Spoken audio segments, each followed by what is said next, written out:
Welcome to Mastering Songwriting, a Guitarist's Guide. Hey everybody, Jamie Snedden here. Welcome to our guide on songwriting from a guitarist's perspective. You know, as guitar players, we have this unique relationship with music. It's right there at our fingertips, literally. We've got the power to translate what we hear in our heads and what we feel in our hearts right through our instruments, and that's what we're going to explore. Today we'll cover everything from when to start writing songs to the best equipment and resources available. We'll dive deep into the nuts and bolts chord progressions, choosing the right key to fit the mood, different ways to capture those fleeting song ideas before they vanish. I'll even give you a peek inside my own process, what software I use, what gear I rely on, and the resources I found most helpful. So, whether you're just starting to strum a few chords or you've already got a notebook full of riffs, get ready to unleash your inner songwriter. Let's do this. You know, I get asked this question a lot. When's the right time to start writing songs? And you know what I say? The moment you pick up a guitar and start messing around, that's the perfect time. You don't need to be a virtuoso, you don't need to know every scale or mode. Just start experimenting. Think about it. When you were a kid, you didn't wait to learn perfect grammar before you started stringing words together, right? You just dove in, made up stories, and had fun with it. Songwriting's the same way. It's like having a conversation with your guitar. The more you play around, the more those little musical phrases will pop into your head. And trust me, that's where the magic happens. That's when you start developing your own voice, your own style. Don't be afraid to experiment, to try different things. Some of the most iconic riffs in history came from just messing around. Think about Smoke on the Water or Seven Nation Army. Simple, right?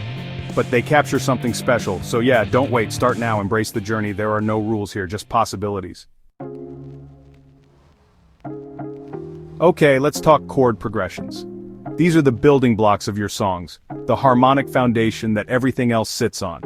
Now, you've probably heard of the classics, the 1-4-5, the 2-5-1, those kinds of things. And for good reason. They work. These progressions are like musical comfort food. They just feel right. But here's the thing, you don't want to be predictable, do you? You want your music to stand out, to have its own flavor. That's where breaking the rules comes in. Think about borrowing chords from outside the key, adding seventh chords or sus chords, or even just changing the rhythm of the changes. Just a little tweak can make a world of difference.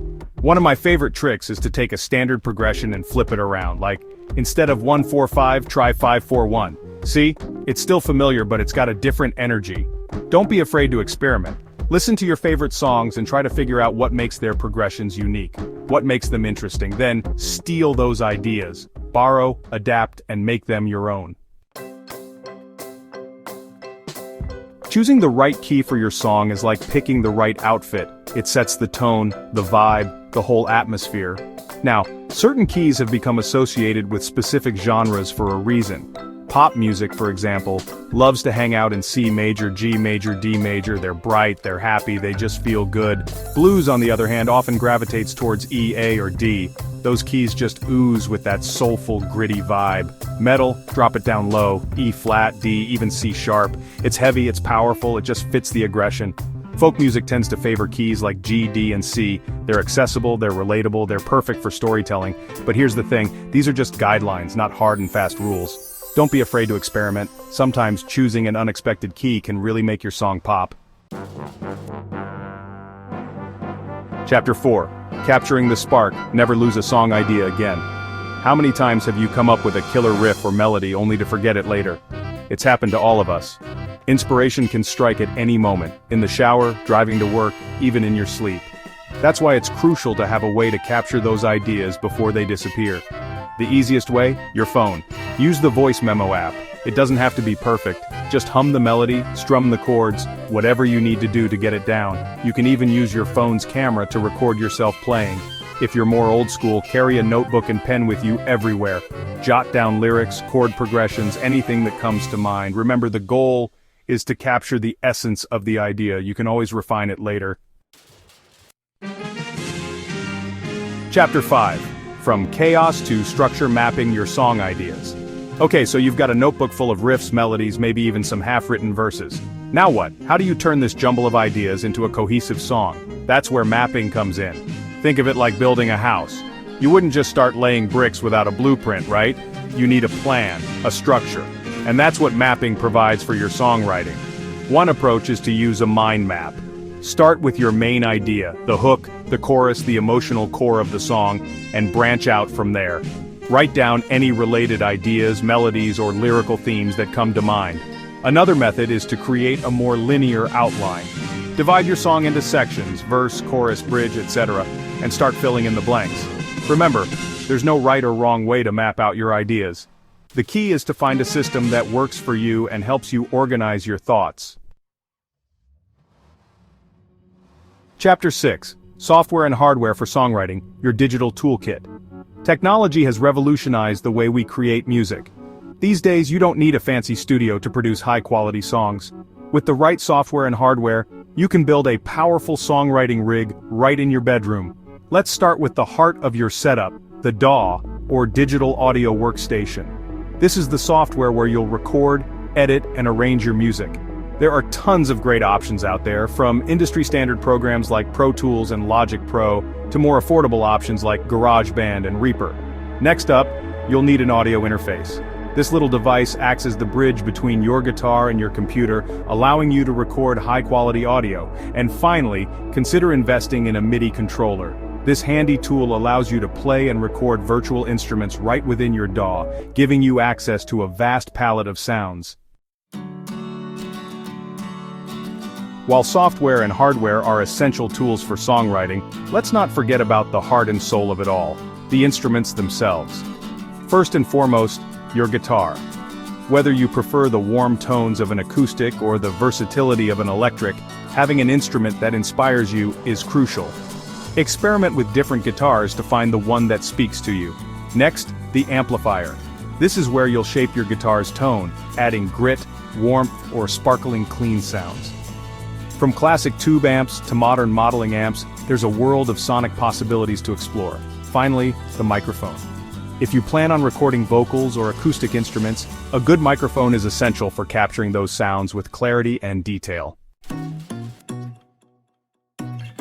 Chapter 8. Level up your skills resources for songwriting mastery. The journey of songwriting is one of continuous learning and growth. Luckily, there's a wealth of resources available to help you develop your skills and take your songwriting to the next level. One of the best ways to learn is by studying the greats. Dive into the discographies of your favorite songwriters, analyze their lyrics, their chord progressions, their arrangements. There are also countless books and online courses dedicated to teaching the craft of songwriting.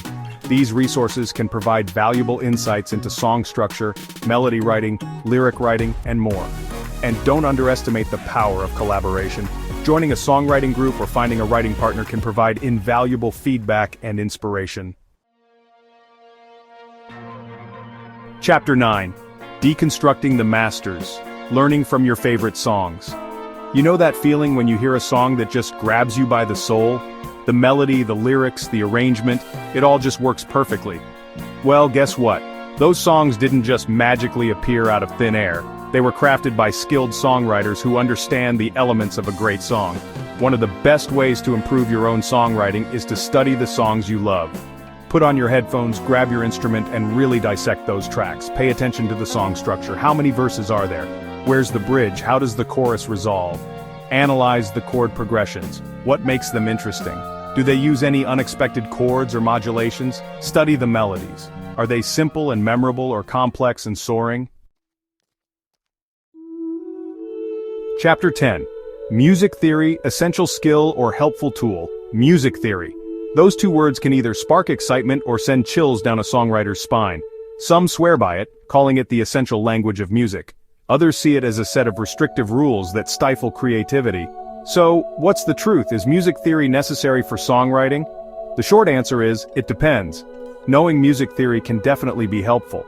It gives you a deeper understanding of how music works, allowing you to analyze songs more effectively, communicate your ideas more clearly, and experiment with more complex harmonies and rhythms.